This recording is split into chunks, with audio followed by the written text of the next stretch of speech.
Good morning, good morning. So natakaroon diri sa mga gitawag na SIDC no. Samal Island, Davao City Connector Bridge. So sa pagkakaroon mao na ni ang latest update no. Kita nato na mga concrete column tag-as kayo. Nya umana na lang kulang na mga kuan na lang pier cap. Sunod ani mga pier cap na po siguro sa pagkakaroon na ako na hinabi dito gila ilahang gibadat-badatan. Nya dito po banda sa may gawasos may kalsada. Nagkuha na sila diri nag butang o drainage na sa Domingo trabaho lang yapon.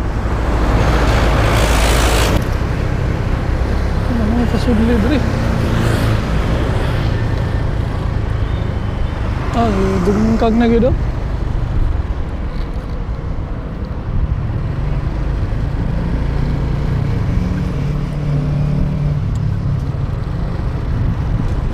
Napasudlo dito. Lastada na kayo ang kuan. Trabaho lang yapon sila sa Domingo.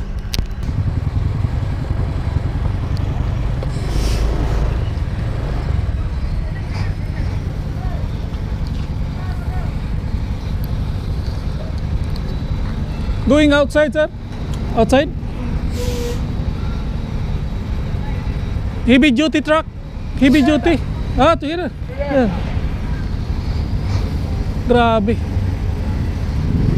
Heavy power. Gigawas na nila ang ilang heavy equipment na boom crane no?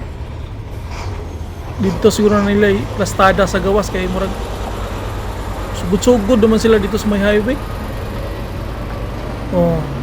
Grabe. Heavy duty na boom crane. Tingali dito na sila sa may banda sa gas station no? Dito ba banda sa may katunggi koral na blue nga mga yero. So diri tuloy-tuloy lang ilang kuan po diri no ang ilang pagbutang og poste kay bakante pa man atong mga niaging update na to diri nya. Kulang pa magutog dagko man kay gap no nang atong gibalikan karon. Diri manhuman na dito sa unahan no? Plastada na po diri tanga na. So mao na ni no pinaka diri pasan gid nila po diri grabe po ning ano. So tuloy-tuloy lang tano. May gitawag sa una na beach club. Grabe. Karon way bawin panahon ba nga mabutangan din tulay dire. So kung wala ma-presidente si Tatay Digong, di gini mabutangan dire ba. May na lang kay na presidente si Tatay Digong na budgetan gyud. Nabutangan gyud. So mudagan na lang ni 5 to 15 minutes siguro ang travel time ani padong dito tawid sa Samal Island. So diri banda murag wala na kay sila diri kay human-human na maguno mga concrete column, mga pier cap na lay kulang. Pero ma-update ta diri kanunay no. Siguro twice a week na siguro tirada na to diri. Zero papel na siya vlog. Kaway sir.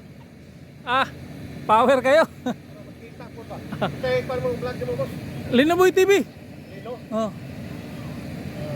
Okay.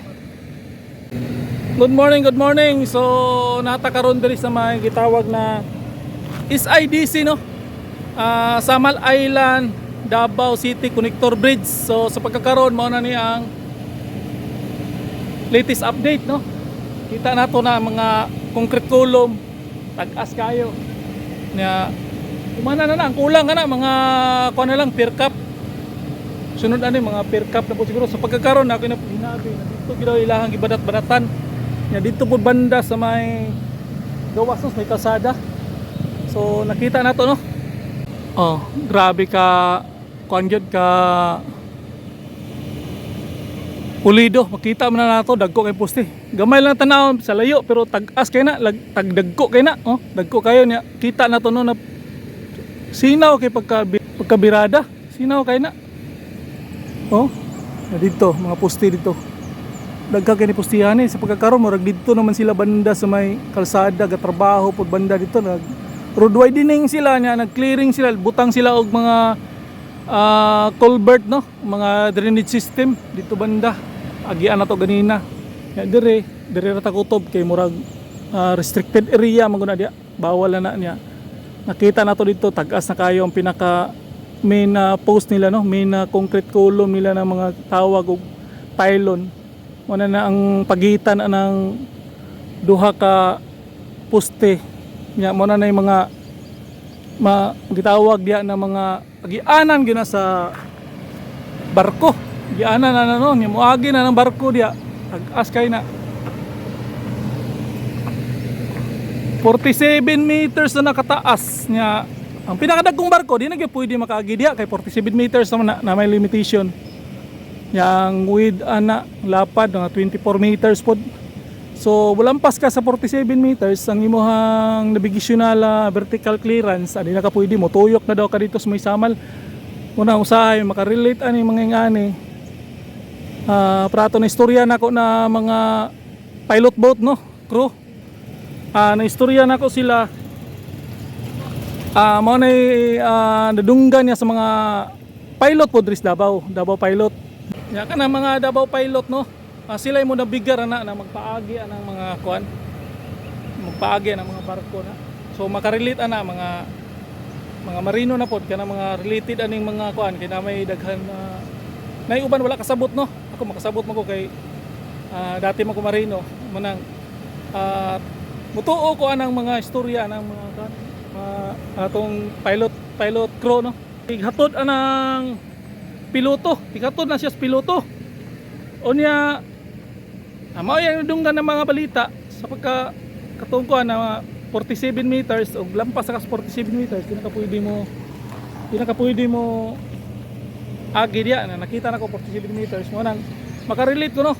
Na dili tanan barko gyud makaagi diya kay mga barko dagko kayo tag-as kayo nga dili kaagi sa clearance na limit anang navigational vertical clearance utuyok gid na dito sa Panabo samal padum to sa Panabo kay namagi dagko kayo so dili tanan barko na makaagi gyud diya kung lampas mo baba ka sa mga 47 meter pasok ka silang clearance diya pasok ka sa ilang kuan pwede ka makaagi labi nang gagmay lang karon mao na ning update ron ri.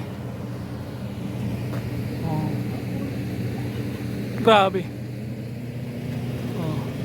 Ya ato ta dito sa unahan, dito sa Tubangan. Ato agio no, tuyokon ta ni mga update diri sa Davao City. Okay. Sa karon wala kay pagbag-o no, ang gibanat-banatan gyud nila dito banda sa may sulod na katong dito na sa may dagat na banda. Diri banda sa Kalsada Highway, mo na po na ilang gibanat-banatan. Total, ang diri banda sa sulod, pipilahay na lang ka mga poste ang ilahang gipang banat-banatan kay ang uban diri human naman, pier cap na lang kulang. Yan naa dia sa tumagian. Naman timagian dia, na ipipilahay ka mga poste upat siguro na ulahi no. So, dali ra man kay na layo ray 2 ka semana na, 3 ka semana tindog na. Dari banda ako maning i-vlog katong mga ni aging 3 weeks siguro 1 month na wala pa na siya karon na tindog na so paspas kayo so panay overtime lo ni sila diri no nya pati Domingo trabaho lang gyapon so ilag yung gipaspasan na siguro target gina nila 2028 gyud siguro so magpaminaw lang ta no. Ato lang obserbaran niya, ato lang i-update kanunay. Once a week ba o twice a week nga naarman na. Diri banda na ipipilay ka mga poste. Nga nakita na to kapag ganina tagbuan na to tong heavy boom crane ni gawas ug asa to may lang makita na to gawas unya asa to siya banda.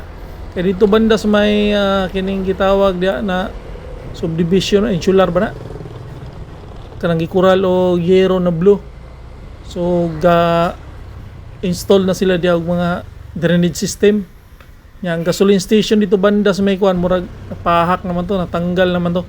Dire gani o dinapagian ni dire o. Tipas na, so pipila ka mga simana siguro magbangag-bangag na po ni sila dire para sa mga poste no.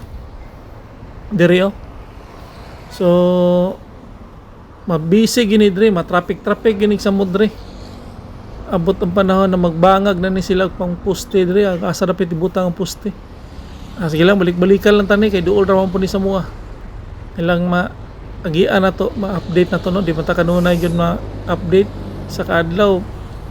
I-series na to kay para tipid-tipid tas gasolina. Diha oh. Nanay gatrabaho das pikas banda.